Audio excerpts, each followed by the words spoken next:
mais comme vous êtes là, je vais plutôt parler plus d'actualité d'un point de vue légitimiste. Comme ça, en profiter pour essayer de présenter quelques idées, quelques principes, disons, politiques et politiques contre-révolutionnaires à travers l'actualité.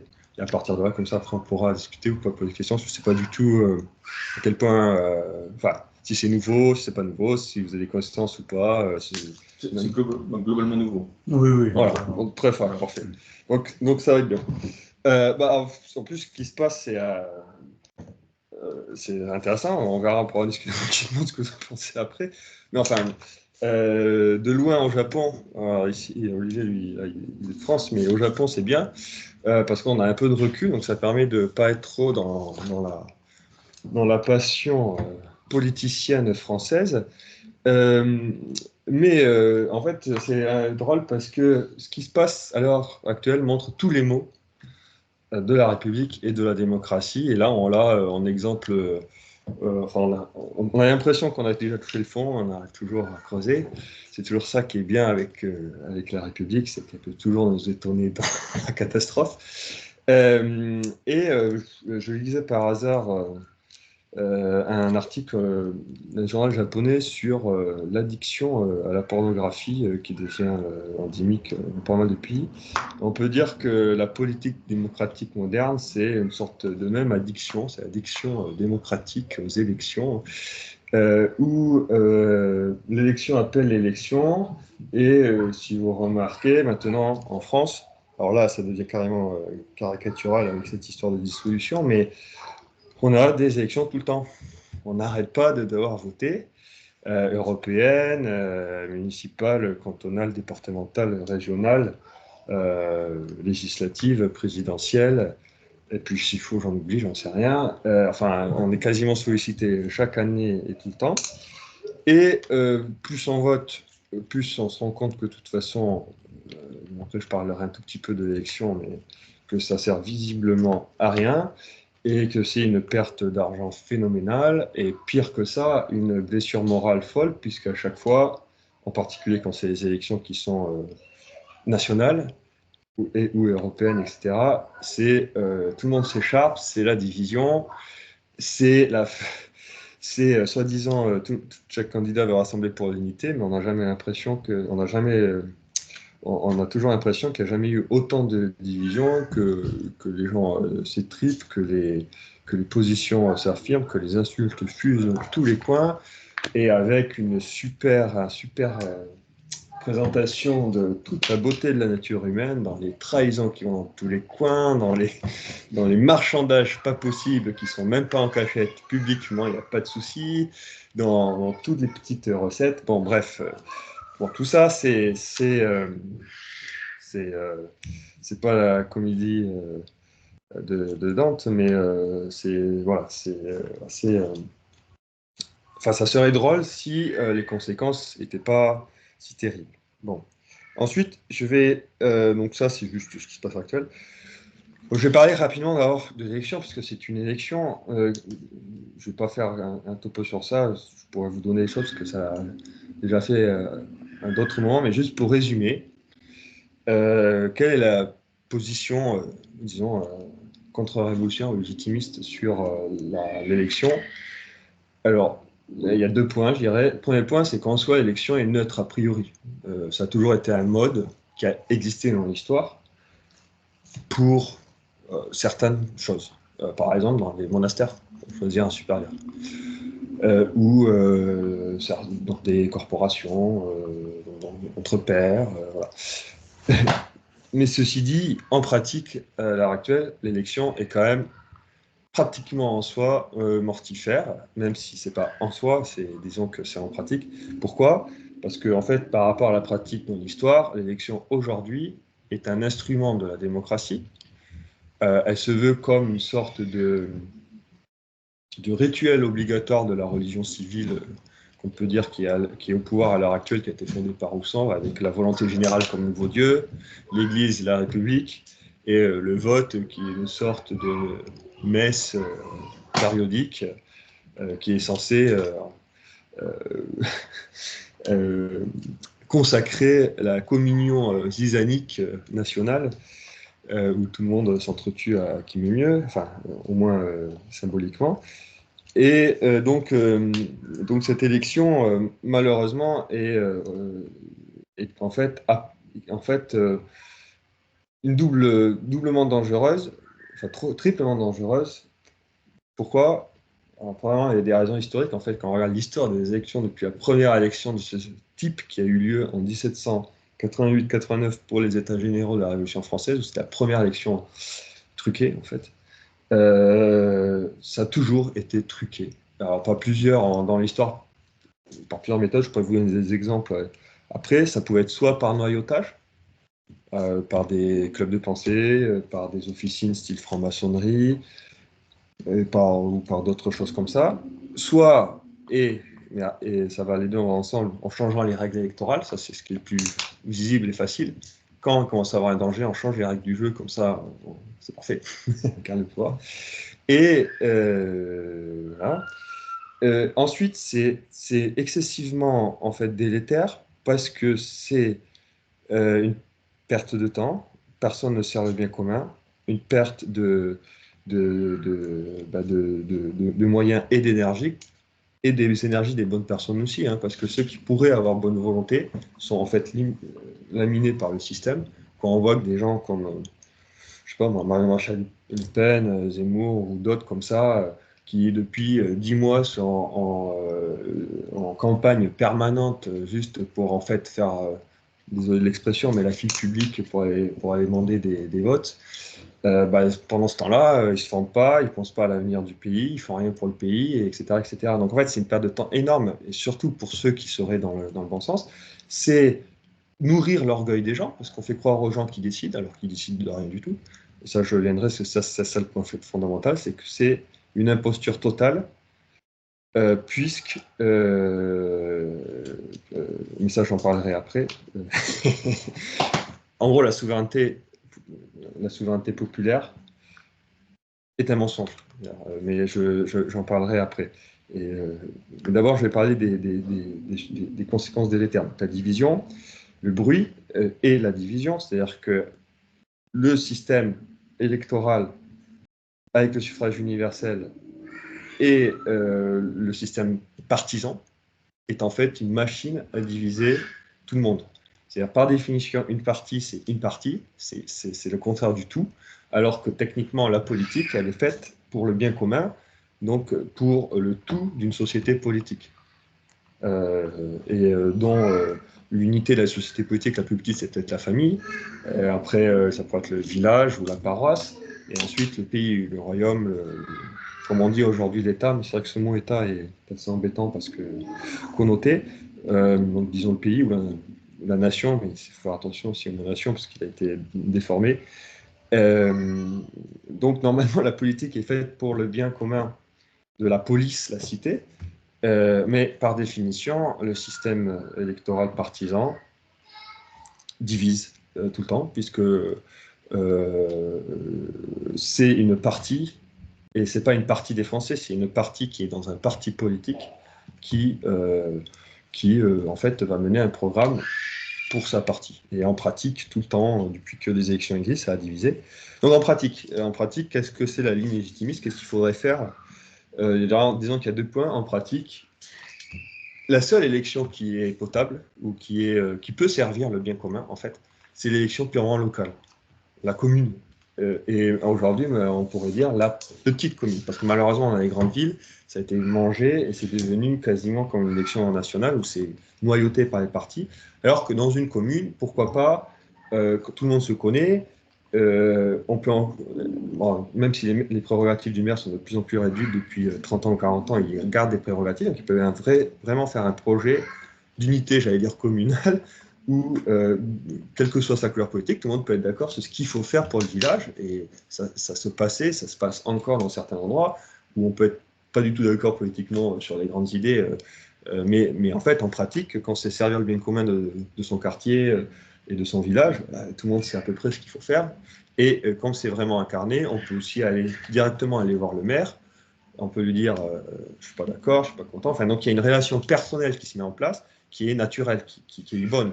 Parce que, j'ai oublié de le citer, mais l'autre gros défaut de ce système démocratique électoral, c'est la perte, la déshumanisation de la politique et la fin, même l'interdiction, on peut dire, de l'amitié politique au sens aristotélicien du terme, où tout devient mécanique, c'est une mécanique électorale, une mécanique administrative, où il y a des sortes de visages là comme ça, mais qui font des faux bien populaires, mais qui sont... Je ne sais pas si vous aviez suivi il y a quelques années, mais quand Macron s'était placé, enfin, les gens qui étaient là, ils étaient appelés, on se croirait dans un truc soviétique. Le seul qui n'était pas contre eux, il lui met une tarte à la crème dans la tête, enfin une gifle plutôt, c'était à l'époque. Enfin, c'est que du théâtre, mais voilà, donc ça ne marche pas. Et bon, bah, tout ça, d'accord, mais pourquoi c'est problématique? C'est parce qu'en particulier, ça détruit le pays. Et juste pour rebondir sur l'actualité, vraiment, alors... Voilà, on n'a pas de boule de cristal, on ne sait pas ce qui se passe, mais c'est vraiment louche cette histoire. Parce que quand on regarde l'histoire, ce genre d'action de dissolution est comment dire, prémédité. C'est-à-dire que ceux qui. Macron ou ses secrétaires, parce que Macron, il ne faut pas croire que c'est lui qui décide de tout. Je ne sais pas ce qu'ils veulent jouer là-dedans, mais ils veulent jouer quelque chose. Est-ce qu'ils veulent détourner l'attention de la chienlit des Jeux Olympiques qui s'annoncent? Est-ce qu'ils veulent détourner l'attention de ce qui s'est passé ces derniers mois avec le traité pandémique? Je ne sais pas si vous connaissez ou vous ne connaissez pas, mais qui veut en gros faire de l'OMS une sorte de ministère de la Santé nationale, mondiale, et où les pays membres donneraient toute leur souveraineté en cas de pandémie pour les politiques sanitaires à l'OMS. Est-ce que c'est pour détourner l'attention de la dégradation sécuritaire dans le pays? Est-ce que c'est pour détourner l'attention des provocations permanentes de Biden, Macron et quelques autres par rapport à la Russie? On a vraiment l'impression qu'ils veulent mettre de l'huile de feu pour déclencher un conflit entre un traité de sécurité signé entre les États-Unis et l'Ukraine. Ça, je n'ai pas regardé les détails, je ne comprends pas comment c'est possible parce que l'Ukraine est en guerre, et Macron qui dit qu'il faut que l'Ukraine rentre dans l'UE, ce qui est aussi normalement impossible en guerre. Ben bon, voilà. Quel est le but de ça? Est-ce qu'ils se sentent perdre la main, donc pour mettre plus de confusion, plus de division, pour qu'en fait ceux qui commencent à être dangereux pour leur pouvoir, c'est-à-dire ce qu'on appelle l'extrême droite, qui sont d'un point de vue légitimiste quand même très à gauche, est-ce que c'est pour les diviser? En fait, moi, je pense que, en tout cas, certains ont dû avoir cette idée parce que tout le monde savait très bien. Voilà, l'élection c'est super, ça divise ceux qui pourraient potentiellement faire quelque chose, ils s'entretuent entre eux, ça tue déjà dans l'œuf toute menace, donc c'est parfait. Et en plus, et c'est là où ça devient carrément sadique, c'est que ça les fait devenir des révolutionnaires. C'est-à-dire que tous ceux qui rentrent dans ce système de jeu électoral, en fait, adoptent des pratiques révolutionnaires. Ils se prostituent, même au débat avec des bonnes volontés, hein. C'est pas la question. Alors, ceux qui s'en rendent compte essaient d'en sortir, mais ceux qui commencent à en vivre, parce qu'on est payé, hein, quand on est élu et tout ça, on devient comment dire, tributaire du système qui est délétère. Et donc, deuxième question, c'est pourquoi c'est délétère? Pourquoi il y a un problème de fond, hein, pourquoi ça ne marche pas systématiquement et que nous, on a de la chance à notre époque, c'est que ça marche tellement mal qu'on s'en rend compte facilement. Il y a des périodes où ça marche un peu mieux, et ça marche quand même en fait pas bien. Pourquoi? Parce qu'il y a des principes faux. C'est-à-dire qu'il y a que ce système moderne, démocratique et républicain, se fonde historiquement et idéologiquement sur des principes politiques faux. Faux, ça veut dire quoi? C'est-à-dire qu'ils vont contre la réalité de notre nature humaine. Donc, je ne vais pas en citer 50, mais je vais en prendre allez, 2 ou 3. On a parlé tout à l'heure, la démocratie se base sur la souveraineté populaire. La souveraineté populaire est, à mon sens, c'est dans une société politique, de naissance, on est forcément une société hiérarchique, qu'on le veuille ou pas. L'exemple de base, c'est la famille, hein. Le bébé, on peut lui dire décide pour tes parents. Non, si on le laisse là, il crève. Voilà, c'est fini. Et évidemment, quand on grandit, les sociétés se complexifient un peu, mais on est de nature sociale, politique. Donc ça, c'est-à-dire quoi? C'est ce que disait Aristote. Nous sommes un animal politique, et toutes les sociétés avant la société moderne reconnaissaient ce principe de base, hein.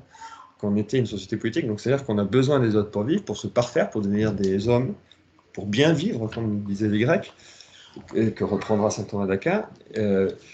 Et donc, cette réalité de base, si on ne la reconnaît pas, ça ne peut pas marcher. Et au fond, quand on a coupé la tête du roi, le 21 janvier 1793, était déjà contenu le LGBT d'aujourd'hui. Vous allez dire que j'exagère, mais non. Parce qu'on a nié la société politique dans sa naturalité, donc hiérarchique. Quand Balzac disait ça, quand on a coupé la tête du roi de France, on a coupé la tête de tous les pères de France, ce qui était vrai. Mais petit à petit, il y a cette ambiance de nier tout ce qui est naturel. Et une fois qu'on a nié l'autorité, qu'on a nié l'autorité, qu'on a nié les évidences politiques, on va dire, plus complexes, comme le fait que l'ordre social politique doit être hiérarchique, avec des gens complémentaires, pour le bien commun, et qu'on dit que c'est plus pour ça, mais que c'est démocratique, et que c'est pour, par exemple, pour le bonheur matériel. Ça aussi, c'est notre mensonge, on n'est pas fait pour le bonheur matériel. Et ça, on n'a pas besoin d'être chrétien pour le savoir. Hein. Les Grecs, quand ils disaient bien vivre, ça ne veut pas dire avoir 3 Rolls-Royce, une limousine, et se faire des fêtes, se mettre misère tous les jours. Non, ça voulait dire être vertueux. Pour les Grecs, être bien vivre, c'était être un homme vertueux. Pour les Chinois aussi. Alors après, ce qu'ils arrivaient ou pas, c'était une autre question. Ils n'avaient pas forcément la loi morale aussi claire que ce qu'on a chez nous, mais ça, c'est une autre question. Mais c'était évidemment ça. Et d'ailleurs, voilà. Et donc, le système moderne nie ça de frontalement. Donc, quand on parle de souveraineté populaire, en fait, c'est un mensonge. Comme ça ne correspond pas à la réalité, en pratique, ce sera toujours une minorité qui dirige. Sauf que quand on nie la réalité que doit être hiérarchique, les dirigeants, en fait, ne sont plus responsables, sont cachés et n'ont plus à assumer la responsabilité de leur charge, puisqu'on dit que leur charge, c'est le peuple. Facile. Quand ça ne marche pas, c'est la faute du peuple. Vous avez qu'à bien voter.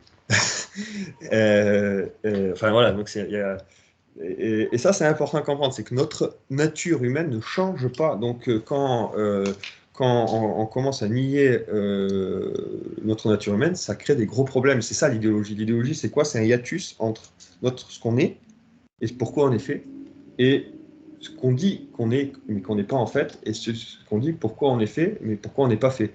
Et quand l'idéologie se rend compte que la réalité ne rentre pas dans sa case, elle essaie de la forcer. Donc c'est la destruction. Il y a les victimes collatérales. Et ça ne marche pas. Le deuxième exemple que je vais prendre, c'est par exemple le contrat social. Alors vous avez peut-être déjà entendu, j'espère, ou pas, je vous donnerai des bonnes lectures si vous n'avez pas entendu, mais le contrat social qui a été inventé par les Lumières, en particulier, enfin, je veux dire, c'est Rousseau le contrat social, mais l'état de nature des Lumières que d'autres, ou des philosophes modernes qui ont essayé d'imaginer l'état de nature, est un autre mensonge. Ça n'existe pas l'état de nature, et ça n'existe pas le contrat social. On peut le retourner dans tous les sens, cet état n'a jamais existé. Alors, nous qui sommes chrétiens, c'est encore plus clair, c'est plus évident. On sait très bien qu'il y a eu un état avant le péché originel qui était déjà hiérarchique, il y avait déjà Adam et Ève, et si le péché originel nous tombe sur la tête encore aujourd'hui, c'est bien parce que c'était Adam qui était le chef de l'humanité, que quand il a commis son péché, il a engagé toute l'humanité, nous compris. Ce qui montre la force de ce pouvoir, comment dire, de notre nature politique, dans les conséquences encore aujourd'hui. Alors quand on a la foi, c'est évident, hein, j'allais dire. Quand on n'a pas la foi, il suffit de réfléchir 5 minutes pour se rendre compte que l'état de nature imaginé par tous ces philosophes ne peut pas exister. Ça n'existe pas. Quand Rousseau a dit que tout le monde était adulte et était intelligent, et puis qu'ils se sont un jour disputés pour remettre le pouvoir, non. Et il suffit, par exemple, quand il dit aussi dans le contrat social que un jour on a inventé la propriété, il y a un malade mental qui a décidé de mettre une barrière autour de chez lui et ça a commencé à causer des problèmes, c'est complètement faux. Et il suffit de voir des enfants qui ont 1 an, 6 mois, ils ont déjà ils savent ce que c'est la propriété, mon jouet, ton jouet, hein, c'est évident. On n'a pas inventé la propriété, c'est inscrit dans notre façon d'être.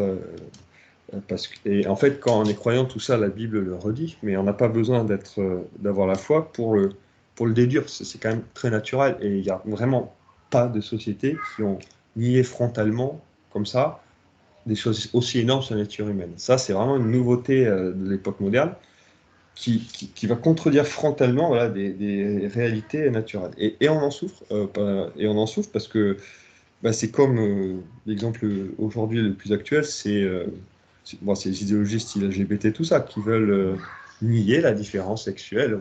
On en est à ce point-là. Et donc pour ça, bah, euh, force à coups de propagande énorme, les enfants avec l'éducation sexuelle ou tout ce qu'on veut à l'école, leur donner des idées bizarres, à les faire mal. Alors, voilà. Au lieu en fait, d'aider les gens, aujourd'hui, on a un État, quelqu'un comme Marcel Corte, qui est un thomiste du XXe siècle, appelle ça la dissociété. Donc on est dans une anti-société, on est dans une anti-politique. C'est-à-dire que la politique, comme je disais au départ, c'est la science, ça peut être une science, mais c'est une pratique surtout, évidemment, mais qui sert donc la vie en société pour rendre l'homme vertueux. Et donc qui accepte la nature politique de notre être, de notre, et qu'est-ce que fait la démocratie moderne? Elle nie ça frontalement et en fait, elle détruit tout ce qui est. Elle passe son temps à attaquer et détruire tout ce qui constitue notre nature humaine et qui nous est nécessaire pour se développer. Donc, elle attaque systématiquement la famille, elle attaque systématiquement, par exemple, à l'époque, cette autorisation c'était le mariage civil, c'était d'abord le mariage civil, c'était le divorce. Maintenant, ça a été l'avortement, et puis le Pax, puis le mariage pour tous. Donc, on détruit la famille, on détruit l'autorité partout, euh, euh, et on détruit l'Église parce que c'est hanté sur le côté anticatholique, tout ça. Il ne faut pas se leurrer. Mais on est dans une haine qui devient vraiment diabolique. C'est-à-dire que même au Japon, qui n'a rien à voir a priori à l'heure actuelle, il n'y a pas d'église catholique forte et tout ça, toutes ces idéologies viennent détruire quand même la réalité naturelle. Parce qu'il y a ce côté diabolique de haine. Comme le diable, il ne peut pas attaquer Dieu directement, il s'attaque à sa création. Et donc, chaque fois qu'il arrive à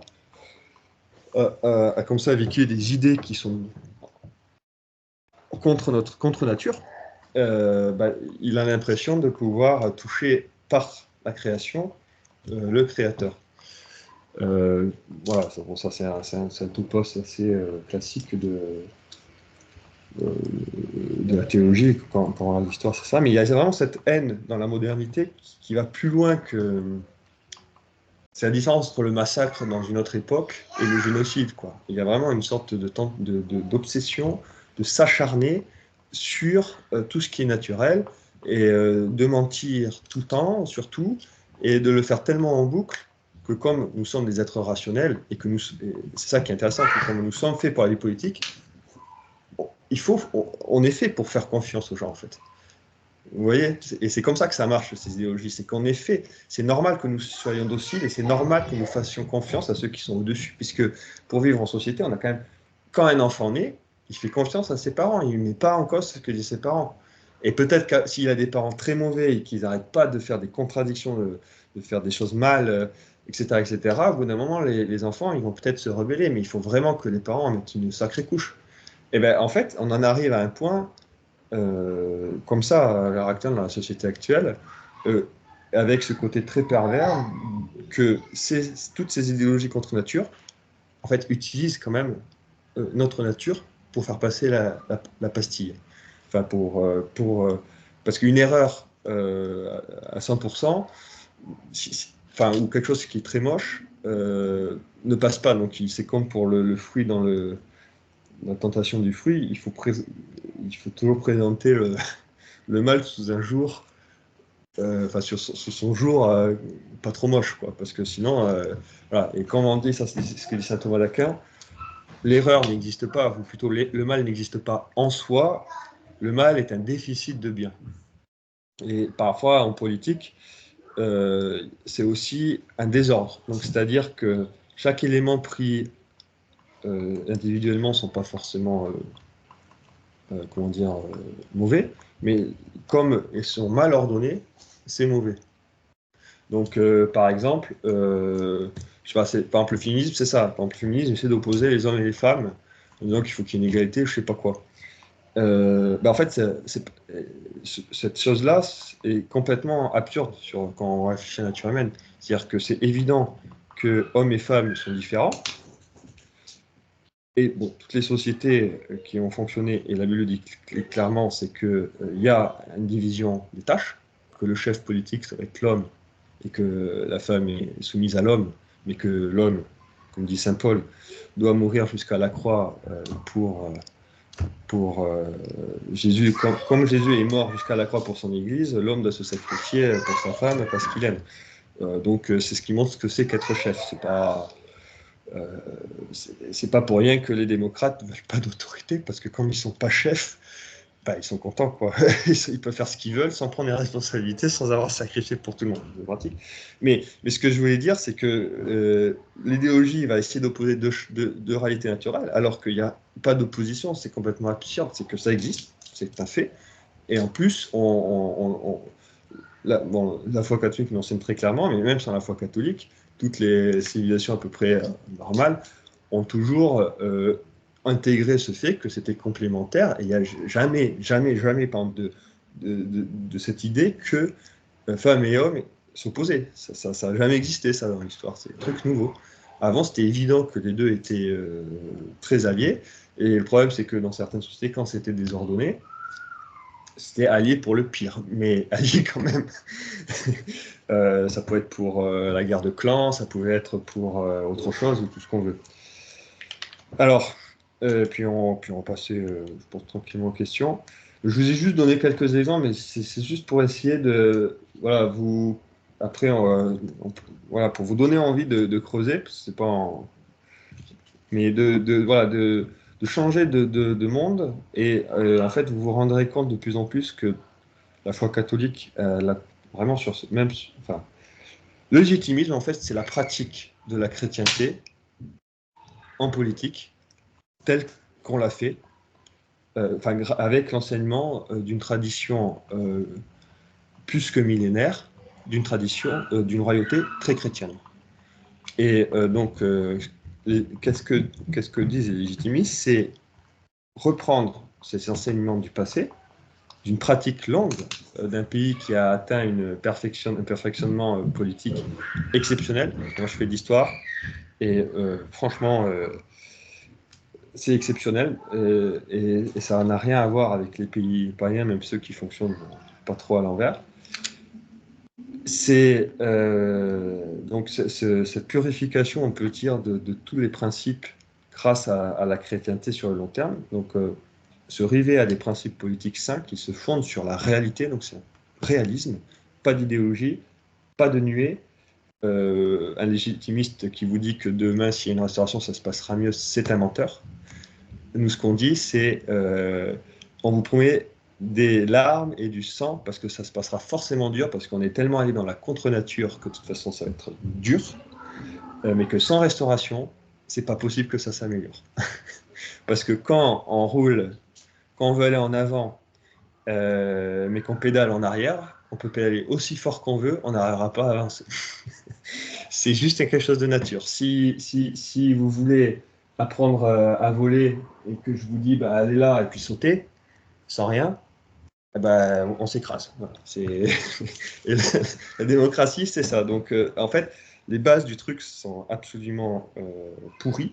Donc c'est pour ça que c'est pas mal d'arriver à se détacher de tout ce qui se passe, de l'actualité. Il faut regarder, c'est pas la question, c'est intéressant, mais il ne faut pas rentrer dans la passion de la chose, parce qu'il ne faut pas croire qu'avec nos petits doigts, on va tout changer comme ça. Non, c'est ça. Ça, c'est un premier principe, on aime bien avoir les principes. Deuxièmement, c'est la contre-révolution. Donc, contre-révolution, c'est dire quoi? Selon le mot de maître, c'est la contre-révolution n'est pas une révolution contraire, c'est le contraire de la révolution. Hein, et ça, c'est excessivement important. En gros, tout ce qui se passe à l'heure actuelle, dans des gens qui se disent à droite ou je sais pas quoi, machin, ce sont des révolutionnaires. parfois à leur insu, parfois non. Mais ce sont des révolutionnaires, au minimum parce qu'ils jouent le jeu révolutionnaire. S'ils le savent, c'est très grave. S'ils ne le savent pas, c'est un gâchis, et on le voit. C'est-à-dire que qu'est-ce que c'est que le combat contre-révolutionnaire? C'est le vrai combat de la restauration de la société politique telle qu'elle doit être.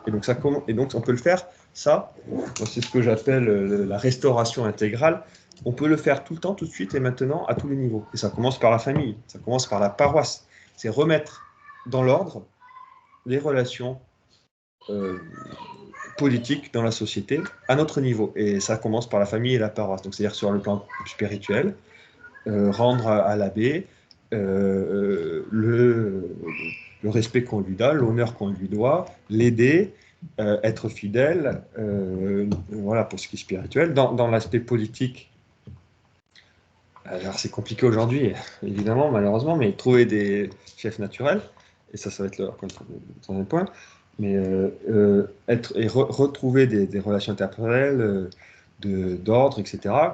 Vous êtes jeune, vous n'avez pas encore choisi votre vocation, je vous invite à discerner d'ailleurs, mais si vous fondez une famille, par exemple, que votre famille soit fondée sur des bases solides, peu importe d'où vous partez, ça peut être des gens, ça peut être quelqu'un qui est d'un milieu très différent, la question, c'est pas d'où vous partez, c'est que vous êtes d'accord là où vous allez et de le faire de façon ordonnée. Si vous posez les bases au début bien, vous pourrez faire une famille solide et qui fonctionne. Voilà. Alors, c'est un apprentissage parce que de l'autre côté, la République n'arrête pas de nous menacer tout le temps, donc il faut apprendre à pas trop être atteint par ça. Ce qui est bien, c'est que quand on est jeune, on ne se rend pas trop compte, normalement, quoi. Même si ça devient peut-être de plus en plus sévère, je sais pas. Voilà, si on devient un abbé ou autre chose, c'est une vocation hyper contre-révolutionnaire, c'est clair. Et puis, voilà, donc de jouer, en fait, dans toutes nos relations, la contre-révolution, donc le rétablissement de vraies relations politiques, l'amitié politique, la fidélité, l'honneur, l'obéissance, etc., dans des relations interhumaines et incarnées. Parce que je veux aussi, l'incarnation est excessivement importante. Jouer le jeu de ce qu'on appelle des choses comme la gouvernance mondiale, tous ces énormes systèmes d'associations où les gens changent tous les 2 ans, 3 ans, dans les entreprises aussi, compliance, machin. Il ne faut pas se leurrer, tout ça, c'est pas on ne peut pas vraiment pratiquer des vraies vertus. Enfin, on peut en pratiquer personnel, mais il ne faut pas avoir d'illusions. On ne peut pas rétablir une vraie société politique quand le système est purement démocratique et révolutionnaire. Parce que quand le principe c'est qu'il n'y a pas d'autorité, on ne peut rien faire. On peut rien faire. Il vaut mieux un tyran que rien. Parce qu'un tyran, il peut se convertir. C'est ce qui s'est passé. J'allais dire, Clovis, c'était peut-être pas un tyran, mais il avait des mœurs. Je vous assure qu'on est encore tranquille à l'heure actuelle. Il se convertit, tout change. Voilà. Mais bon, à l'époque, ils avaient encore une légitimité naturelle. Tout ça. Aujourd'hui, notre difficulté, c'est qu'on a un système qui est vraiment contre nature et qui est illégitime. Et ça, c'est le dernier combat légitimiste, c'est que en France, on a beaucoup de chance. À différence de d'autres pays, on a excessivement de chance. C'est que pour la France, c'est tout à fait clair. La France est une royauté. Elle a été fondée dans le baptême de Clovis. Donc en plus, on est une royauté chrétienne par essence. Enfin, notre pays a été créé pour ça. Donc on sait d'où on vient et on sait où on va. C'est-à-dire que la France, c'est la mission providentielle de Saint-Rémy. C'est pas plus compliqué que ça. Enfin, donnée par Dieu, mais qu'on a retenu la formule de Saint-Rémy qui a dit à Clovis, si vous et vos successeurs sont fidèles aux promesses du baptême, le pays prospérera, et si, en gros, je ne sais plus la formulation exacte, mais c'est ça, en substance, si vous n'êtes pas fidèle, et si vos successeurs ne sont pas fidèles aux promesses de votre baptême, vous allez être puni, enfin, vous allez vous auto-punir, et c'est ce qui se passe. C'est ce qui se passe depuis 200 ans. Plus on s'éloigne, plus la France s'éloigne de ses promesses de son baptême, plus elle s'enfonce. Et c'est bien fait. C'est ça qu'il faut comprendre. C'est un peu à un moment donné comme si Dieu avait dit, en particulier après la Seconde Guerre mondiale, c'est très évident, il dit « Ok, vous voulez faire la démocratie? Vous voulez faire n'importe quoi? Allez-y, je vous laisse faire. Je me retire un peu là, et je vous laisse faire. Ouais, 60 ans après, on est là. Vous voulez faire vos délires LGBT ou vous voulez arrêter d'avoir un patriarcat, vous voulez la démocratie, vous voulez toutes les idéologies, ou vous voulez m'oublier? Ok, allez-y. Et voilà. On est dans notre voilà. Ah, évidemment, c'est pas nos fautes forcément personnelles, mais c'est là que c'est intéressant, c'est que c'est une réalité qu'on l'aime ou qu'on l'aime pas, c'est parfois pénible, mais c'est une réalité. Nous sommes tributaires de la société politique où on est, et on doit prendre les fautes de nos parents. Et en fait, ça se comprend assez, assez naturellement. Si par exemple vous avez dans une famille, il y a un père de famille qui commence à faire n'importe quoi, à dilapider tout l'argent dans la boisson, à s'endetter un maximum et à mettre tout le monde à la rue, ben, ceux qui vont prendre, ben, il va prendre aussi, mais c'est aussi toute sa famille. Donc c'est une réalité, quoi. On subit les conséquences de ce qui s'est passé dans le passé, et même si c'est pas notre faute personnelle, c'est comme pour le péché originel, si on veut.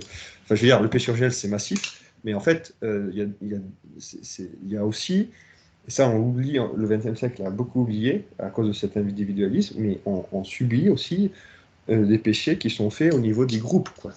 Et les groupes dont on est tributaire, on en est tributaire. Et donc, et donc l'attitude contre-révolutionnaire, c'est justement pas dire c'est votre faute, allez vous faire voir. Moi, en tant que fils, déjà je reconnais par rapport à ses propres parents, par rapport aux abbés, voire aux clercs qui déconnent sec, voilà. Je vous reconnais pour ce que vous êtes, pour mon père, pour ma mère, pour les clercs de la Sainte Église catholique, l'Union apostolique. Euh, euh, je répare, je ferai tout je répare le plus possible, je fais des sacrifices des jeunes, ou je fais de la bonne politique, je continue à vous rendre honneur, mais quand vous me dites un ordre, un truc qu'il ne faut pas faire, bah, je ne le fais pas, parce que je n'ai pas envie de rajouter du péché à ce qu'il y a déjà, il y en a suffisamment, hein, donc arrêtons, on le donne, et donc faisons du travail contre-révolutionnaire, donc de restauration, dans tous les sens du terme, personnel, donc du proche vers le loin, soi-même, ses proches, donc ça commence par sa famille, sa paroisse, ses amis, si on a une activité économique ou politique, voilà, et plus loin, et là c'est le roi de France. Et le roi de France, finir par ça, c'est excessivement important. C'est-à-dire que c'est pas, le légitimisme n'est pas simplement une doctrine détachée du réel, c'est réel, c'est incarné. Et l'incarnation, pour la France, se traduit très facilement, c'est l'incarnation du roi de France. Donc, comme je disais, l'histoire qui est hantée sur le royaume de France. Et la Révolution ne s'explique que par la négation frontale de la France, en fait, de la France royale et chrétienne. Pourquoi la Révolution est aussi folle? C'est parce que justement, elle est haineuse, et quand on regarde un peu l'histoire de la Révolution, et après on comprend, elle est haineuse de tout ce qui est la France. Elle est haineuse de tout ce qui est royal et catholique en France. Et cette haine qui continue prouve finalement la réalité de ce que c'est que la France, parce qu'on ne haït pas à ce point quelque chose qui n'est pas important, qui n'existe pas, qui a été inventé, ou je ne sais quoi. Alors, ce qui est intéressant, c'est que c'est aussi des parasites, parce qu'en gros, vous l'aurez remarqué, tous nos chers démocrates républicains occupent tous les palais construits par nos rois, sans vergogne, tout va bien. Donc, ils savent, parce que euh, si ils auraient, pour être tout à fait conséquents avec eux-mêmes, ils auraient dû détruire tout et puis construire quelque chose qui soit digne d'eux, donc des préfabriqués en fait. Bon, ils n'en sont pas allés jusque-là. Bref, peu importe. Et pour finir sur le roi de France, c'est qu'on a de la chance en France, c'est que les lois fondamentales du royaume, et ça c'est particulier à la France, tous les pays n'ont pas cette chance, désignent avec clarté, une très grande clarté, l'héritier. Donc en France, on est, je pense, est-ce que c'est le seul? Je ne sais pas, je n'ai jamais vu d'autres dans toutes mes recherches que j'ai pu faire, mais c'est le seul pays où l'élection du roi de France est purement divine. C'est Dieu en France qui décide qui est le roi, puisque le roi ne peut pas, enfin le choix du roi ne comprend aucun paramètre humain. C'est la pure... donc il y a plusieurs règles, hein, c'est l'hérédité en lignée agnatique, donc mâle par l'aîné, catholique, et issu d'un mariage catholique valide. Donc en gros, on ne peut pas avoir de doute, il n'y a pas de roi, il n'y a pas de prétendant. Et ça veut dire quoi? C'est que c'est quand même très beau, je trouve, pour un pays très chrétien. C'est-à-dire que c'est cette volonté, parce qu'en fait, quand on regarde comment ça se passe dans pas mal de pays, il y a toujours une petite part où il y a les hommes qui vont décider. Par exemple, pour vous donner un exemple, euh, pour la succession aujourd'hui, ça j'en ai pas. Aujourd'hui, dans la société, c'est un autre principe en fait, très délétère de la société démocratique actuelle, c'est la partition à part égale. La succession, la succession démocratique des biens. Vous savez, voilà, quand quelqu'un est décédé, tout le monde, on sépare. Voilà. Ça, c'est purement démocratique et c'est antisocial, puisque c'est anti-politique, puisque la politique la cité doit se fonder sur les familles. Donc si les familles ne peuvent pas conserver des patrimoines qui ne se divisent pas, et donc il n'y a pas de chef de famille, etc., en fait, ça a été la bombe à moyen terme, parce qu'à l'époque, ils n'ont pas réussi à faire leur révolution, donc ils ont réussi quand même à mettre ça pour détruire la société en profondeur. Parce qu'en bout de 3 générations, il n'y a plus de famille, ça devient hyper individualiste. C'est ça que ça veut dire, en fait. Hein. Donc ça s'est passé à la fin du 19e siècle. Mais ce qui est intéressant, c'est qu'il y a des gens qui se sont battus contre ça et qui ont mis un autre principe qui est en fait révolutionnaire dans l'autre sens. C'est-à-dire qu'ils ont dit la liberté testamentaire absolue. C'est-à-dire qu'en gros, le chef de famille choisit comme il veut, à qui il doit, à qui il donne quoi. Et donc ça devient une sorte de dieu, le pater familias romain qui a le droit de vie et de mort quasiment sur tout le monde. Et ça se passait pas comme ça dans l'ancienne France. Dans l'ancienne France, le père de famille avait une autorité, on l'appelait même parfois le vice-dieu sur terre presque, c'est-à-dire qu'il est le représentant de Dieu dans sa famille, donc il a une autorité immense, et il ne peut pas du tout faire ce qu'il veut. La succession doit être réglée par la coutume, par la morale catholique, et pour le bien commun de la famille, pas pour ses envies. Et en fait, ça se traduit très bien dans la succession royale, c'est-à-dire que c'est pas le roi qui décide qui va être le futur roi. Et là, en fait, dans la plupart des royautés païennes, par exemple, il y a toujours un peu de ça qui rentre et ça fait des guerres de clans, il y a plein de manœuvres politiques, comme on voit aujourd'hui dans les partis, sauf que là, ça se réduit en fait que dans une famille, donc ça fait pas de dégâts. Aujourd'hui, c'est comme si on avait étendu ces dégâts de guerre fraternelle qui se faisaient juste entre princes qui voulaient aller sur le trône. C'est pas Game of Thrones, mais je sais pas quoi. À toute la nation, tout le monde se tout le monde parce que tout le monde est roi ou tout le monde est roi potentiel puisqu'on est tous souverains. Hein. Donc je suis aussi souverain que vous. Donc tout le monde peut s'entretuer, quoi. C'est ça que ça veut dire. Parce que quand tout le monde est égaux, c'est comme en économie, si vous un jour vous fondez une entreprise, surtout ne fondez pas une entreprise avec quelqu'un qui est comme vous. Hein. Il faut qu'il y ait un financier et un ingénieur pour pas qu'ils se bouffent entre eux. Si vous prenez 2 ingénieurs ou 2 financiers, alors là vous êtes sûr que ça va mal se terminer. Hein. Peut-être qu'il y a des exceptions, mais les exceptions confirmeraient, comme on dit. Voilà. Et donc, on a cette chance en France d'avoir cette loi de succession qui fait qu'il n'y a aucune possibilité humaine. Enfin, voilà, tout est dans les mains de la Providence pour le choix du roi, à tel point que, par exemple, même un Louis XIV, hein, je vous donne un exemple, c'est un exemple assez célèbre. Louis XIV a essayé de légitimer un de ses fils, un de ses bâtards, pour l'intégrer dans l'ordre de la succession. Et ben le Parlement, ça n'a rien à voir avec le Parlement aujourd'hui, c'était le cours de justice supérieure évidemment, a cassé ça en disant que son testament était invalide parce que ça allait contre les lois fondamentales du royaume, etc. Donc le roi de France ne pouvait pas changer ces choses-là. Et donc c'est pour ça que nous, légitimistes, on reconnaît le roi de France, donc c'est le duc d'Anjou, l'aîné des Bourbons à l'heure actuelle, Louis XX. Et la question, c'est pas de savoir s'il nous plaît, s'il nous plaît pas. C'est pas notre problème. C'est que c'est lui le roi. Voilà, c'est tout. C'est la réalité, quoi. On prend la chose, la succession. Et j'allais dire, on a la chance parce qu'il est beau gosse, et il fait des beaux discours, et il est bien contre-révolutionnaire, mais il pourrait être moche, républicain et je sais pas quoi. Ben, ça serait quand même notre roi. Heureusement, c'est pas le cas. C'est vrai que ça sera un peu plus embêtant. Mais voilà, c'est ça l'esprit, c'est-à-dire de reconnaître la réalité telle qu'elle est, et on fait aussi avec ce qu'on a. Voilà. Donc je vais m'arrêter là. je prends vos questions. Donc, bonjour, c'est qui? Josué, peut-être, je sais pas. Salut, Josué. Bonjour. Je propose qu'on passe à la discussion. Posez toutes les questions. Hein. J'ai peut-être dit des choses qui vous choquent, mais c'est quoi ce fou? Tout ça, il faut y aller. Question pratique.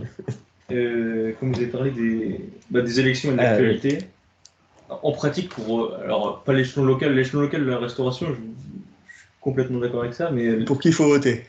Non, est-ce qu'il faut voter et parce qu'en pratique, est-ce que vous êtes pour le biais accélérationniste et non mais gros collapsologie et on refonde sur des bases complètement saines ou vous pensez qu'on peut y aller par étapes? Alors, moi j'aurais tendance à dire que de toute façon, il ne faut pas que les gens qui ont de la bonne volonté se mêlent à ça. En particulier, je pense à ceux qui se présentent, tous ces types-là qui ont peut-être de la volonté, qui vont se présenter soi-disant pour limiter la casse, ils font n'importe quoi. Ils ont qu'à laisser leur truc dans le merdier, que l'euthanasie passe, tout ça. On peut pas, c'est trop. Vu la situation, peut-être la Providence nous en donnera d'autres pas. Moi, je sais pas comment ça va se passer, mais là, on sent, quand on fait de l'histoire, quand même, on sent qu'il y a une fin de régime. Donc là, le but du jeu, pour moi, c'est justement de préparer l'autre régime, et que quand il y aura cette chute de régime, que les légitimistes soient prêts à aller au pouvoir, pour pas que ça devienne une autre révolution. Parce que qu'est-ce qui se passe depuis 200 ans en France? C'est qu'il y a plein de restaurations qui ont raté, ou des moments où ça aurait pu se passer, et où en fait ça a été pris par des qui semblaient moins pires, genre un De Gaulle, genre une Troisième République qui au début était royaliste dans sa composition parlementaire, mais qui après devient de pire en pire et qui en fait garde les mêmes principes révolutionnaires. Donc les principes révolutionnaires, au bout d'un moment, donnent leurs fruits. Quand il y a une grande crise, juste après, on ne peut pas revenir à la contre-nature tout de suite. Donc en fait, on a des révolutionnaires de cœur qui agissent comme des tradis. Mais au bout d'un moment, au bout de 2 ou 3 générations, c'est pas logique ça. Il faut qu'on soit on a besoin d'être cohérent avec nos idées. Donc si les principes sont révolutionnaires, la politique deviendra révolutionnaire à un moment et l'autre. D'ailleurs, inversement, ça explique aussi c'est des gens qui sont dégoûtés par le catholicisme parce qu'ils ont vu des catholiques ou des clercs qui ont fait n'importe quoi. Et c'est parce que ces gens-là, ils ne sont pas cohérents entre la doctrine catholique et ce qu'ils font. Mais c'est pas parce qu'ils font quelque chose de mauvais que la doctrine catholique est mauvaise, c'est plutôt l'inverse. Justement, ça prouve. Ça prouve. Ce qui compte, c'est d'avoir les bons principes. En général, alors, moi, je suis clairement. Alors, je sais pas si c'est vrai, mais s'il y a quelqu'un qui veut se présenter un jour, moi je pense que la seule possibilité logique et cohérente, parce qu'on peut comprendre que pour être connu, il faut le faire, c'est la logique de l'élection démissionnaire. C'est-à-dire, si je suis élu, je démissionne. Et que quand, en gros, tout le monde vote pour quelqu'un qui démissionne et que tout le monde démissionne, ça fait boguer le système, donc il faut bien passer à autre chose. Mais en même temps, ces gens-là, s'il y a par exemple 55% de gens qui ont voté pour un président qui démissionne direct dès qu'il est au pouvoir, mais en fait, il sait très bien qu'il y a 55% de gens, donc il démissionne et puis il rappelle le roi et fait une restauration, quoi. Ça suffit pour finir un régime, en fait. Mais le problème, c'est que le système est fait de telle sorte que tous les gens qui vont aller se présenter, ils se font corrompre indirectement, hein, souvent, pas directement.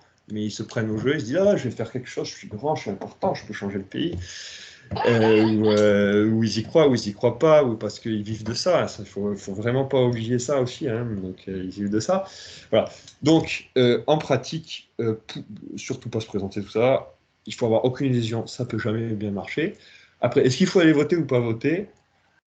Moi, je suis jamais allé voter. Mais en soi, on pourrait se dire, on va mettre un bulletin blanc. Mais c'est pas comptabilisé, donc c'est même pas la peine. À la limite, moi, mon épouse que je rencontrais tout à l'heure, elle me dit, il ne faut pas que tu dises cet examen parce que c'est vulgaire. Si vous avez voté, vous faites comme vous voulez, mais il faut y aller avec la résolution, avec la même résolution que quand vous allez aux toilettes. C'est pour juste vous défouler, et comme on jette du papier souillé dans la cuve des toilettes. Voilà. Et puis on en ressort et on passe à autre chose, parce que de toute façon, ça sert à rien. Voilà. Au niveau national, je pense qu'en gros, c'est ça. Et puis, voilà. En fait, avoir aucune illusion. La question, c'est juste mettre un bout de papier dans une boîte. Voilà.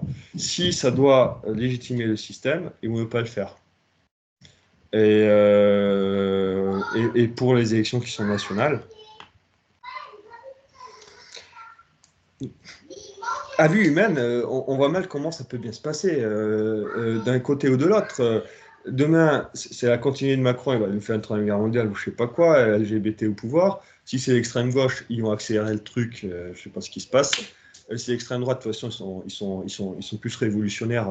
C'est l'extrême gauche du début du siècle, type, c'est des patriotes, mais dans le mauvais sens du terme, en fait, parce que je dis pas, il y a des exceptions dans les choses, mais ils sont complètement à côté de leur pompe au niveau des principes. Et puis de toute façon, le RN, tout ça, il a abandonné tous les principes de base. Ils sont déjà paralysés avant même d'être, si par hasard, ils ont au pouvoir. Donc voilà, dans tous les cas, malheureusement, ça change rien, quoi. Donc en fait, il faut plutôt utiliser ce qui se passe pour faire prendre conscience aux gens et pour leur dire, mais parce que ça, sans prédire, on peut dire que ça va rien donner d'une façon ou d'une autre. Donc, moi, plusieurs fois, j'ai expérimenté, quand on analyse avec les bons principes, bah, les gens, parce qu'il y a des gens qui sont, comme je disais, accros, comme c'est quasiment du porno, ils ont besoin d'être dans le truc, il faut, ah, j'ai le buzz, je vote, je suis militant, je bouge, voilà, tu bouges, tu t'épuises, calme-toi.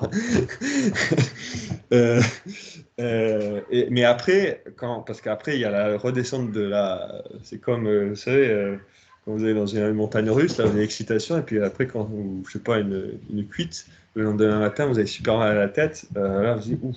Et là, c'est le moment où si on vous dit, mais arrête de boire, tu vas avoir mal à la tête demain, le lendemain, tu as mal à la tête. Alors, les gens, ça fait réfléchir. Il faut pas. Il y a une petite formule à retenir qui est très bien, c'est le bien ne fait pas de bruit, le bruit ne fait pas de bien. Donc la vraie contre-restauration, la vraie restauration, la contre-révolution, ça ne veut pas dire qu'il ne faut pas s'exprimer, etc. Mais il ne faut pas rentrer dans ce côté activiste. Brillant pour brillant, c'est celui qui gueule le plus fort qui a raison. Et surtout pas rentrer dans les côtés insultes et machin. Il faut être très réaliste. Il y a des types qui sont très mal intentionnés dans le tas. Il y a aussi beaucoup de pauvres types qui sont en fait hyper victimes. Et même celui qui est mal intentionné, c'est en fait une victime, il est en train de s'autodétruire, le type. Hein. Voilà. Après, il faut être réaliste, et ça, il faut surtout pas être bisounours, au contraire. Mais ça ne nous empêche pas de ne pas être charitable. Hein. On prie pour nos ennemis, on est charitable, et notre objectif, c'est pas d'exterminer nos ennemis comme eux veulent nous exterminer, mais c'est de les convertir. Voilà, comme un bon père de famille, quand il y en a un enfant qui part en vrille, il va pas le laisser partir en vrille. Aujourd'hui, on a une situation, si vous voulez, où c'est comme si dans une famille, on avait viré le père, il y avait un salaud qui est venu violer votre mère et qui est là et qui arrête pas de mettre le bordel partout, qui s'appelle souveraineté nationale, en fait, qui dit que c'est les enfants qui sont au pouvoir, mais il fait ce qu'il veut. Et voilà, donc qu'est-ce qu'il faut faire dans ce cas-là? C'est qu'il y a des enfants un peu courageux qui se rappellent qu'il y a leur père, ils virent le salaud à l'extérieur, et ils remettent leur père, et puis le père, il remet l'ordre dans tous ces... Parce que la plupart des enfants font n'importe quoi, ils sont en train de... Ils n'arrêtent pas de tyranniser leurs frères et sœurs, enfin c'est des gêne, quoi. Donc il y a de la remise d'ordre, finalement, qu'il faut faire. Voilà. Mais donc voilà, les principes, et de travailler... je sais que quand c'est jeune, parfois, c'est... ouais, on croit pas. Ouais, j'ai collé des affiches, moi, j'ai fait des trucs longtemps, ça marche pas du tout. Mais parfois, ça peut être intéressant de le faire, parce que ça permet de louer des amitiés politiques, ça peut permettre de faire des choses comme ça, mais il faut pas avoir d'illusions sur le résultat politique de ces trucs. Voilà. Vraiment pas d'illusions. Et pas faire de l'entrisme dans le sens où on veut changer le système. Vous ne pourrez pas changer un système qui est délétère en soi. Un parti politique, c'est pourri dans sa constitution. C'est une constitution qui est contre nature. Vous ne pourrez pas le rendre bien. En revanche, vous pouvez aller repêcher des gens. Voilà, par exemple. Mais par principe, moi, je dirais qu'il ne faut pas faire partie d'un parti politique parce que c'est financer quelque chose, c'est un acte de soutien, hein, quand même. Un vote, bon, en soi, ça sert à rien, donc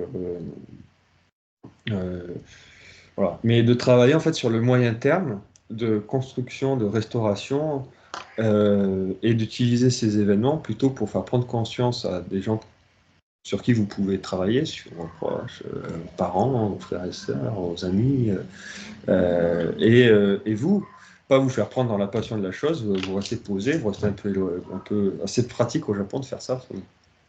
On n'est pas dans l'ambiance. Enfin, moi je sais qu'avant de venir au Japon, ce qui pouvait être des fois compliqué en France, c'est cette ambiance toujours. On était mis sous tension, soit pour les élections, soit par l'agression. Juste porter un truc comme ça, c'est quasiment la rue, quoi. Enfin, toujours embêté tout le temps, avec des sales remarques. Quand on n'est pas encore bien ferme dans les principes, c'est pas forcément. Donc, si on n'est pas bien ferme dans les principes, étudier, avoir des bonnes lectures, parce que ça, en fait, ça aussi, c'est quelque chose de très important, vraiment, aller dans les bonnes lectures. Il faut pas lire des bons livres, ça sert à rien. Il faut lire des très bons livres. Alors aujourd'hui, on nous présente surtout des mauvais livres. Alors, voilà. Voilà, pour avoir les bons principes comme ça et pratiquer des choses qui servent vraiment. Donc, des engagements paroissiaux, de la vraie charité, du combat politique au vrai sens du terme. Donc, par exemple, ce qu'on essaie de faire ici, bon, ici, c'est de la formation, mais on essaie aussi de, je sais pas, ça peut être de la formation doctrinale, ça peut être, il y a beaucoup de gens qui font ça en France finalement, le maintien du patrimoine culturel. Et quand c'est du combat politique concret, il faut que ça soit très concret. C'est, par exemple, euh, empêcher qu'une statue soit déboulonnée, aller devant une église pour la protéger, euh, aller chahuter un mariage pour tous. Il faut un peu plus de courage, mais c'est important aussi de se tester, de faire des trucs un peu comme ça, quoi, parce que, mais gentiment, pour pas déclencher c'est ça qui est compliqué, avoir un esprit bon enfant, qu'on savait très bien faire en France jusqu'à un temps récent, mais je pense que c'est plus trop bon enfant. Voilà. Donc, surtout, voilà, ce qu'il faut dire, c'est qu'il ne faut pas rien faire. On n'est pas ni des providentialistes, ni des sortes de Lucrèce, comment s'appelait-il c'est Épicure qui disait ah, je regarde le monde qui coule et je suis de l'autre rive et moi je m'en fous, tout va bien. Non, on est dedans, donc il ne faut pas s'en fichtre. Donc il y a l'action de prière, etc.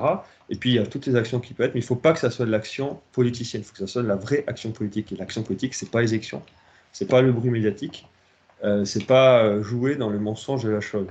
C'est avoir une voix posée, discordante, si par exemple des gens disent des choses. C'est en fait avoir une certaine indifférence par rapport à ce qui se passe, ça ne va rien régler au problème. C'est parler des vrais problèmes. Est-ce que c'est, par exemple, est-ce que l'immigration est un problème? Oui. Est-ce que c'est le vrai problème? Non. Qui a fait venir les immigrés? Et c'est ça le truc, c'est que ceux, par exemple, qui vont dire, c'est le drame, tout le monde. Maintenant, la réalité est tellement forte que quand on se prend le mur, ça commence à faire mal. Donc on voit bien qu'il y a un gros problème au niveau de l'immigration. Mais c'est pas la faute. Il y a des délinquants, il y a plein de gens qui. Mais mettons-nous, moi je vis au Japon depuis longtemps. Je suis pas un racaille, hein, aussi, a priori. Je suis pas sûr. Mais je me mets à la place d'un étranger qui nous appuie, c'est jamais forcément facile. Mais en plus, dans un système qui vous dit vous pouvez faire n'importe quoi tout le temps et faites n'importe quoi, en plus on vous fait venir et plus vous faites n'importe quoi, plus on vous récompense, c'est pas possible. Ces types, c'est pas des saints, c'est tout, on est des naturels. Mais qui fait ça? Voilà, c'est la République depuis 40 ans qui fait une politique d'introduction massive d'immigration et d'encouragement de tout le laxisme, etc. Donc la vraie cause du problème, c'est ça. Donc régler le problème, c'est-à-dire superficiel, mais qui est très important, qu'il faut régler parce que c'est le feu, on est en train d'en mourir. Enfin, les symptômes de l'immigration, oui, mais si vous ne guérissez pas la cause de l'immigration qui est la cause révolutionnaire, démocratique contre nature, et tout ce que vous voulez, vous ne réglerez jamais foncièrement, par exemple, ce problème de l'immigration. Et sachant que c'est très dangereux aussi, parce que, en fait, en pratique, si l'immigration était unie, ça fait longtemps qu'on soit une république islamique. C'est fou, je crois que c'était quoi? C'est 20% de la population à l'heure actuelle, en comptant tout le monde, ou même plus peut-être. S'ils étaient un minimum unis et coordonnés, qui voulaient prendre le pouvoir, ils l'auraient depuis longtemps. Et donc ça prouve bien qu'en fait, il n'y a pas de cette volonté-là. Un Marocain déteste un Algérien. Les Noirs, il y a plein d'ethnies dans tous les sens. Il y a des chrétiens qui sont très compatibles, d'autres qui sont beaucoup moins compatibles. Un Asiatique, c'est pas pareil. Donc en fait, toute cette réalité-là est gommée. Et quand la gauche accuse d'amalgame une certaine extrême-droite, alors c'est pas pour ça qu'elle accuse d'amalgame, et c'est pas forcément tort, et surtout, il joue le jeu de la gauche, parce que quand on regarde l'histoire, à chaque fois que la République s'en est sortie, c'est en créant, disons, le problème qu'ils ont créé, c'est ensuite créer une sorte de guerre civile, en gros, de faire je pense que moi, si j'étais à la place d'un franc-maçon ou d'un type un peu salopard comme ça, moi j'aimerais bien qu'il y ait une guerre civile en France entre une frange de l'immigration, allez, disons les musulmans, et les bons Français qui commencent à nous emmerder. Comme ça, eux, ils se font tuer. Ils ne se tuent pas les musulmans. Donc nous, on reste au pouvoir. Et après, on dit, ah, c'est gros fachos qui ont tué tout le monde. Et nous, on n'est pas fachos et on garde le pouvoir. Et ça repart sur un cycle révolutionnaire. Vous voyez.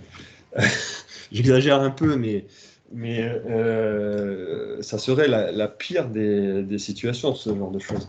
Et on a vraiment, moi, quand je regarde depuis, je sais pas moi, depuis 10 ans, depuis Macron, c'est encore plus clair, mais même avant, que la politique constante du gouvernement, c'est de mettre de l'huile sur le feu constamment pour pourrir la situation qui est déjà bien compliquée, pour créer des tensions partout. Voilà, et pour essayer de cristalliser d'un côté. Mais en fait, ils n'y arrivent pas à cristalliser ni l'immigration, ni Enfin, ils ont envie de créer des camps, en fait. Voilà. Alors que c'est pas une question de camp, en fait. Il faut partir de plus loin que ça. Les problèmes de régler, c'est pas compliqué, c'est du bon sens. Il faut rappeler, il faut, quand il y a un crime, il faut le punir. Il faut aller démanteler les trucs. On sait très bien qui fait quoi, où. C'est pas compliqué. Il faut couper les finances qui viennent du Moyen-Orient. Il faut arrêter de faire rentrer des gens. Et ceux qui jouent pas le jeu, on les vire. Et puis c'est fini. C'est vraiment pas compliqué. C'est du bon sens. Et ça, tout le monde sera d'accord à la fin. C'est pas ça ce qui est compliqué. C'est devient. Voilà, c'est pas de. C'est d'analyser les bonnes cons. Quand on veut guérir une maladie, il faut calmer les symptômes, mais il faut surtout guérir les causes. Et le poison, c'est pas le poison des musulmans ou de l'immigration, c'est le poison révolutionnaire. Parce que de façon un peu paradoxale, moi-même, la présence massive des musulmans en France a, de façon un peu paradoxale, remis un peu Dieu dans le débat, avec des gens qui étaient quand même des anciennes colonies, donc qui étaient influencés par le christianisme et qui parfois nous renvoient. C'est-à-dire que quand on voit, mes parents ils sont dans les campagnes françaises, on voit à Mestrimantine maintenant, mais ils ont des bons contacts avec la plupart des prêtres sont noirs. Mais ce qui montre ce qu'on était. Ils ne seraient pas là si nous on n'avait pas été là-bas et qu'on n'avait pas transmis la foi.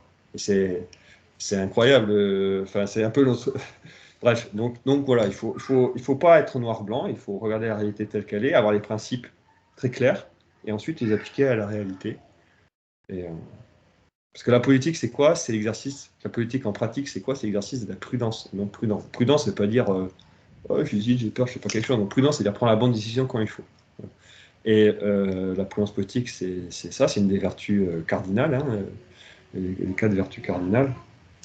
Et c'est la vertu par excellence de la politique. C'est celui qui sait prendre la bonne décision au bon moment et de le faire de la bonne façon. Voilà.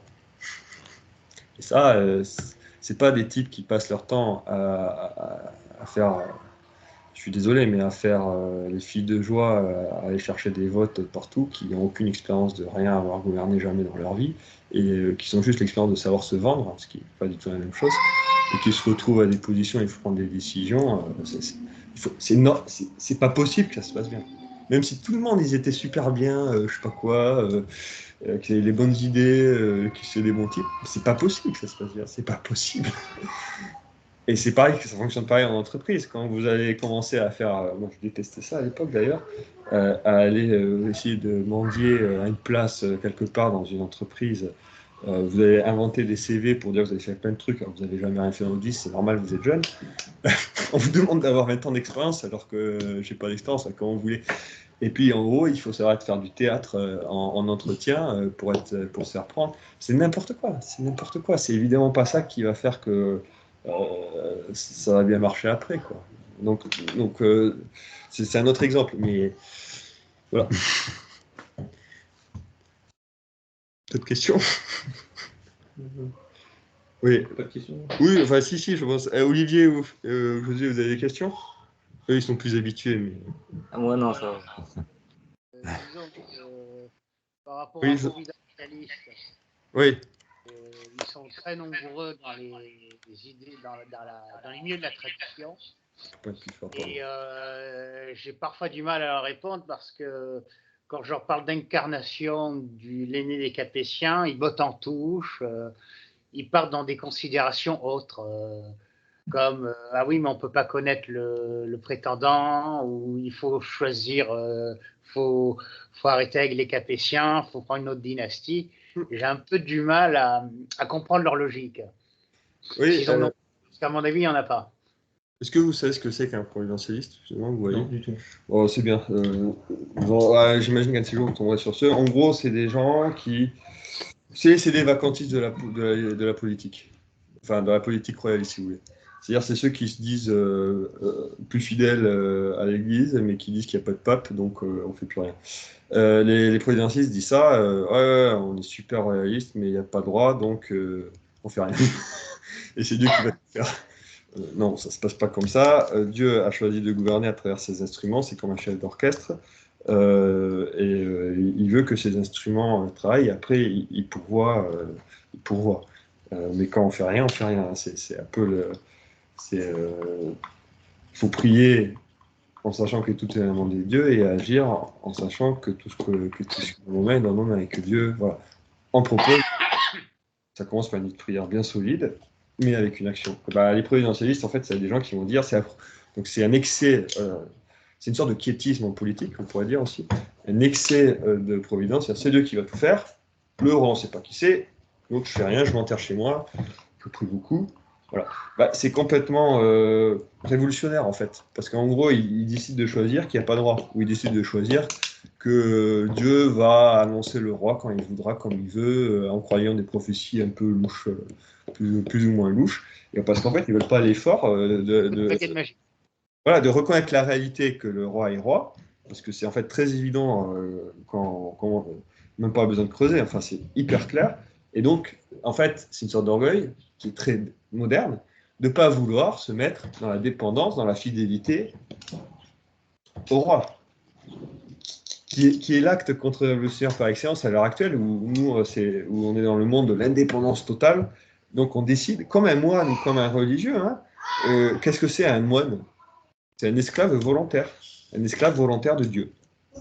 Il abandonne son nom, il abandonne sa maison, sa famille, il abandonne même sa volonté propre puisqu'il jure l'obéissance à ses supérieurs. Mais sauf que les grosses différences avec l'esclave classique, disons, c'est qu'il est esclave de Dieu et pas d'un homme, et qui le décide volontairement. Mais quand on réfléchit, et ça, c'est ça la vraie. Enfin, je veux dire, c'est un peu ça l'ambiance contre-révolutionnaire, c'est-à-dire aller chercher la réalité, et une fois qu'on a vu la réalité, faire y adhérer. Donc, faire ce qu'il faut faire pour s'y adhérer. Donc, si c'est enfant d'une famille, la faire selon les principes naturels de la famille, bien ordonnée, le père chef de famille, la mère de famille, avec le conseil, enfin, avec un fonctionnement qui va bien. Hein, on a des images complètement fausses de l'autorité, parce qu'on n'a que des exemples d'autorité qui sont en fait tyranniques, et que c'est normal, puisque comme ils disent qu'ils ne sont pas l'autorité, enfin, quand ils nient l'autorité, quand on nie l'autorité, on devient un petit caporal tyrannique. Parce qu'en fait, ils sont quand même dans des places où ils sont censés exercer l'autorité, c'est normal, mais sauf qu'ils n'ont pas d'autorité. Donc tout le monde n'arrête pas de les nier. Et donc ils deviennent, vous savez, comme le chef qui veut imposer sa volonté à tout prix, parce que par principe. Donc il y a une sorte de logique. C'est-à-dire que même si ni l'autorité comme l'autorité naturelle. Ils ne peuvent pas se passer de l'autorité pour gouverner, mais c'est nier, donc ils deviennent des tyrans.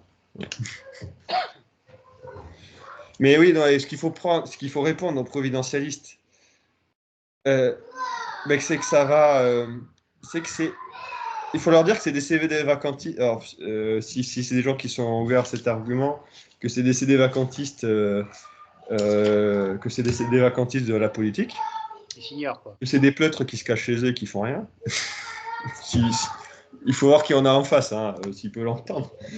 Et qui vont contre la réalité. C'est-à-dire que la réalité, ils peuvent croire leur prophétie, il y a certaines prophéties qui peuvent être crues, mais tant que Dieu n'a pas déclaré avec des signes très clairs qui est le roi, il faut partir du principe que le roi, c'est bien celui qui a été élu par Dieu, par les lois indirectes, par les décrets divins indirects, que sont les lois coutumières, l'histoire de France et les lois fondamentales du royaume de France. C'est ça, c'est clair.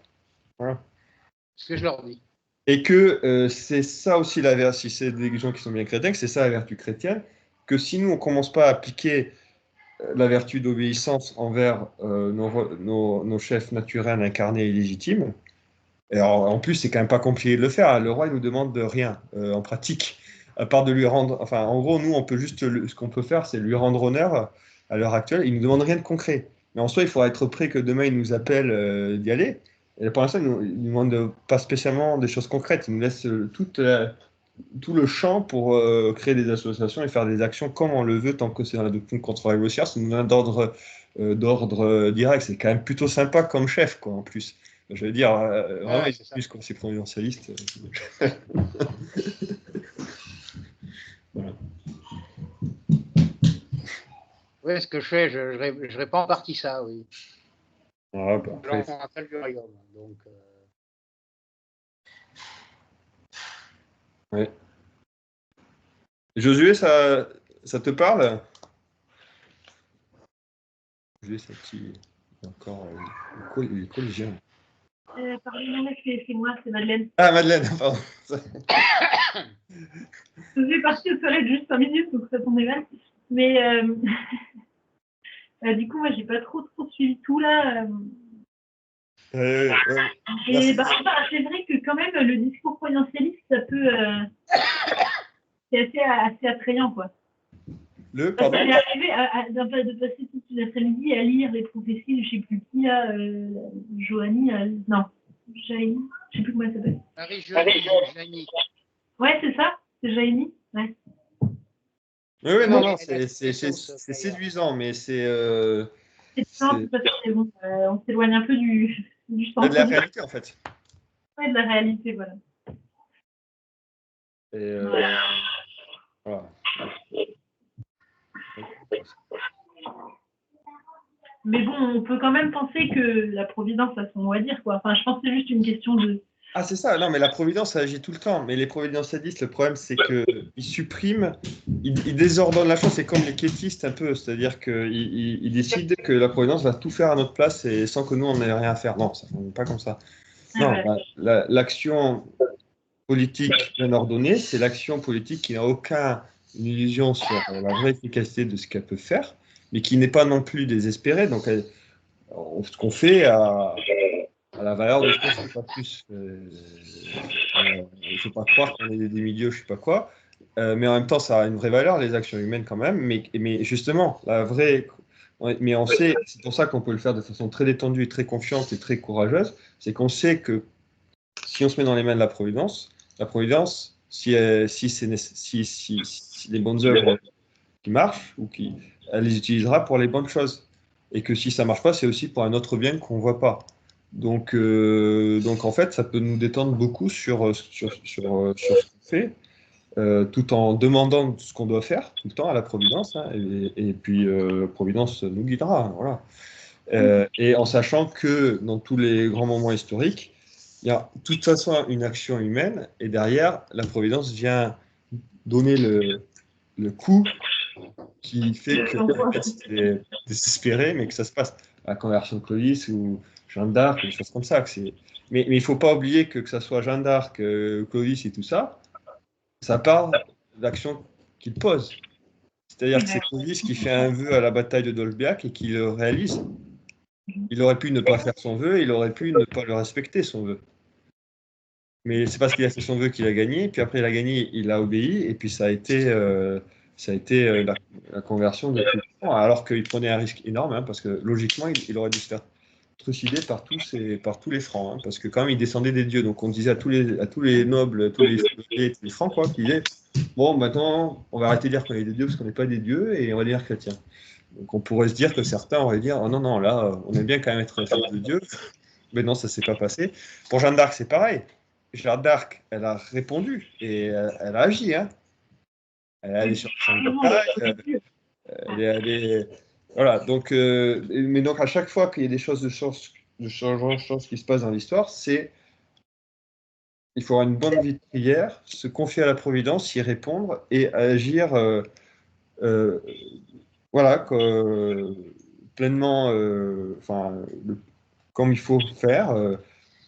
Sans activisme, parce que c'est quoi l'activisme? C'est croire que ces actions, croire que toute action est bonne en elle-même, ce qu'il faut, il y a des mauvaises actions, donc il faut réfléchir avant de faire un truc, et croire que l'action qu'on fait peut faire quelque chose de un peu d'idéal par lui-même. Alors que non, c'est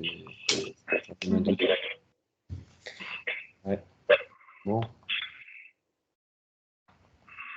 Voilà.